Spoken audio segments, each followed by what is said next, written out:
बोलो सच्चिदानंद भगवान की जय। ओम सहनाववतु सहनो भुनक्तु सह वीर्यकरवावहै तेजस्विनावधीतमस्तु मा विद्विषावहै। ओम शांति शांति शांति। आदरणीय वंदनीय गुरुजन और जनता जनार्दन के रूप में आई हुई पुण्य आत्माओं, परमात्मा की खोज के लिए और अपने उद्धार के लिए जब तक जीव अंतर यात्रा नहीं करता तब तक उसका कल्याण नहीं होता।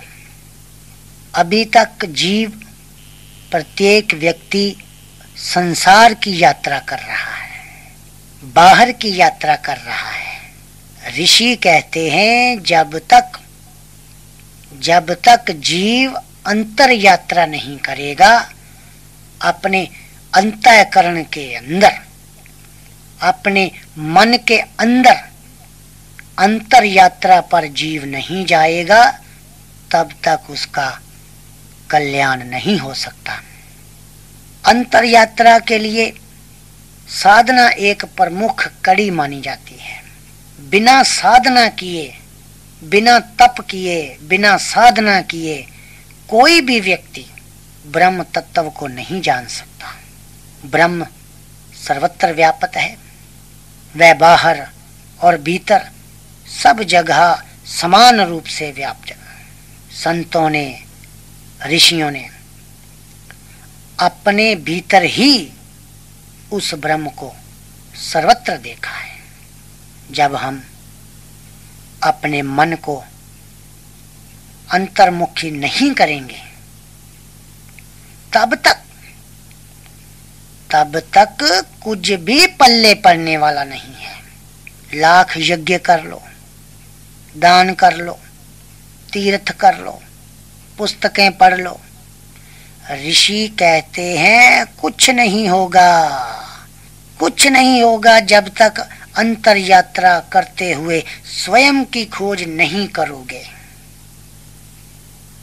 ये यज्ञ, ये दान, ये तीर्थ, इनसे भूमिका बन जाती है, इनसे वातावरण बन जाता है।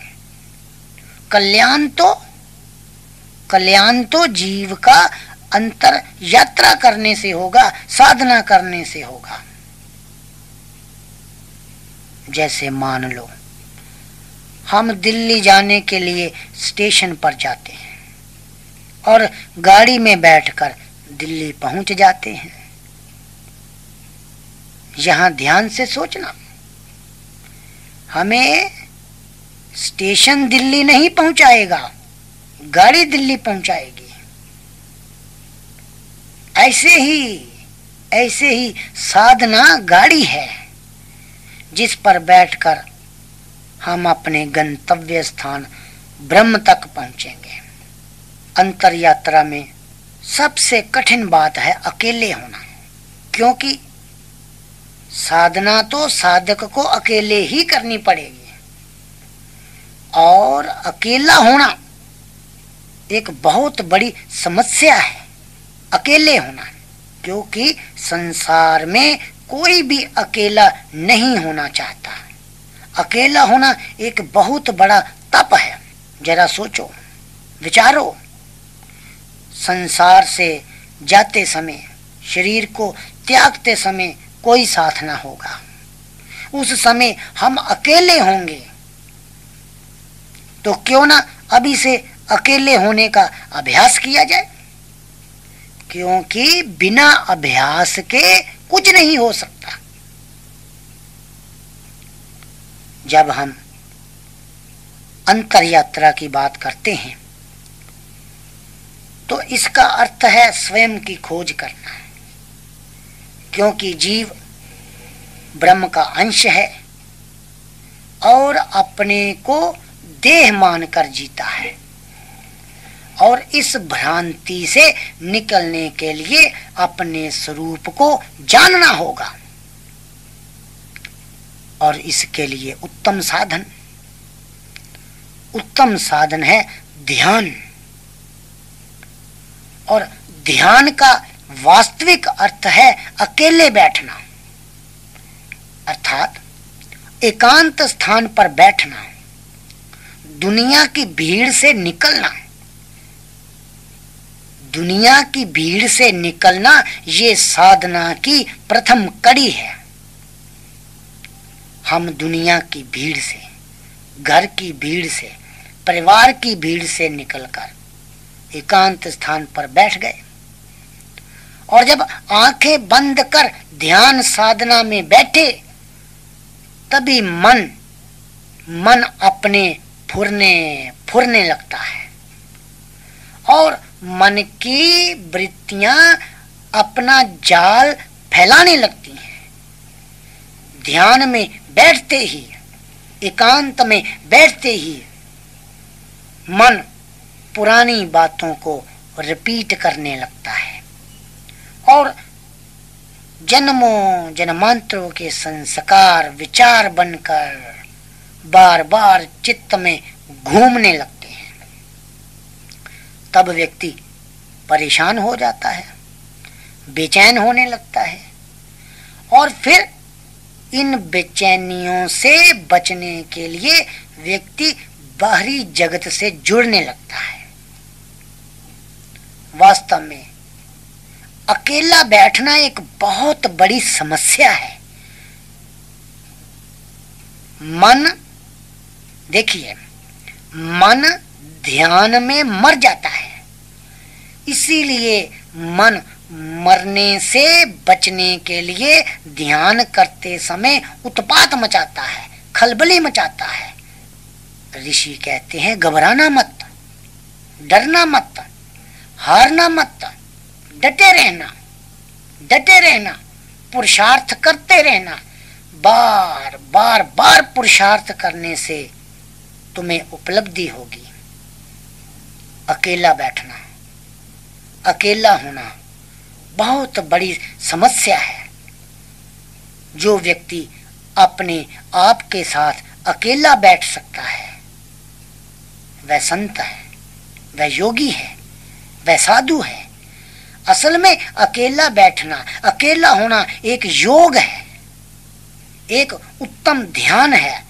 अकेला होना एक आराधना है, एक प्रार्थना है, एक साधना है।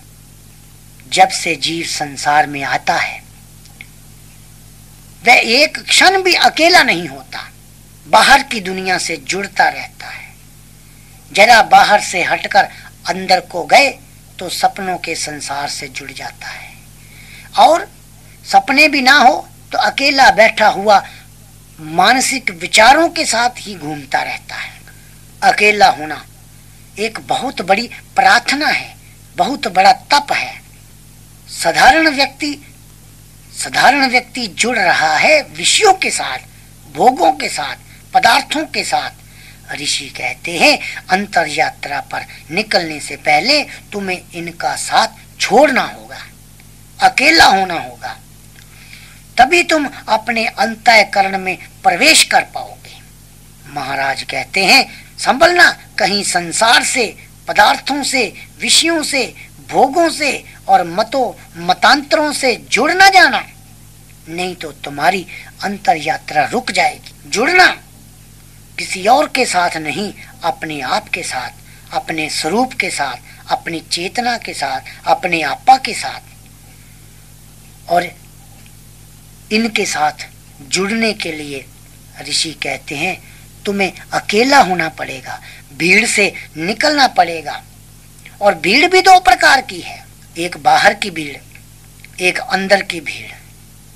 बाहर की भीड़ से हम बच सकते हैं, अंदर की भीड़ से बचना थोड़ा कठिन है। लाखों वृत्तियां, असंख्य विचार, सतोगुण, रजोगुण, तमोगुण, ये काम, क्रोध, मोह, लोभ, अहंकार, ये बहुत बड़ी भीड़ है हमारे अंतर। और जीव इस भीड़ में खो चुका है, जीव भीड़ में गुम हो गया है, बाहर वाली भीड़ और अंदर वाली भीड़। और इस भीड़ में जीव अपने आप को भूल चुका है, गुम हो गया है, उसे अपने आपा का पता नहीं कि मैं कौन हूं, और वह स्वयं को देह मानकर जीता है।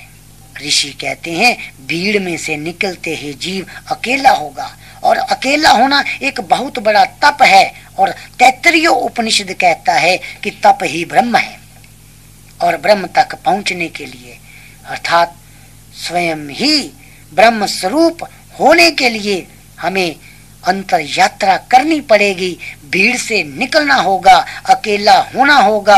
और इसके लिए ऋषि मार्ग बतलाते हैं, ध्यान का मार्ग।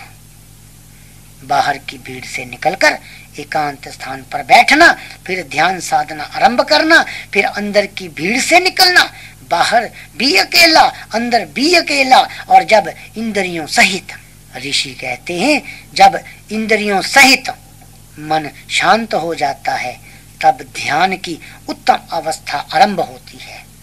और उस समय ओम का जप करना, क्योंकि उपनिषदों में वेदों में ओम मंत्र सर्वश्रेष्ठ माना गया है। ओम ही ब्रह्म है, और व्यक्ति जैसा चिंतन करता है वैसा ही हो जाता है। काम का चिंतन करने से कामी, क्रोध का चिंतन करने से क्रोधी, धन का चिंतन करने से लोभी। और ओम का चिंतन करते करते जीव ब्रह्म स्वरूप हो जाता है। जैसे एक लोहे का 10 किलो वजन का गोल टुकड़ा हो, और उस गोल टुकड़े को आग में डाल दो, अब उसको खूब गर्म करो, और जब वह खूब लाल हो जाए तब बाहर निकाल लो, तो देखने वाला व्यक्ति कहेगा ये तो आग का गोला है, जबकि वो तो लोहे का है। लोहे का होने के बावजूद भी वह आग का गोला दिख रहा है। और मजे की बात ये कि उसका वजन पहले भी 10 किलो था, अब भी 10 किलो है। उस लोहे के गोले में अग्नि के गुण आ गए, जलाने का गुण। लाल रंग होने से उसका वजन नहीं बढ़ा।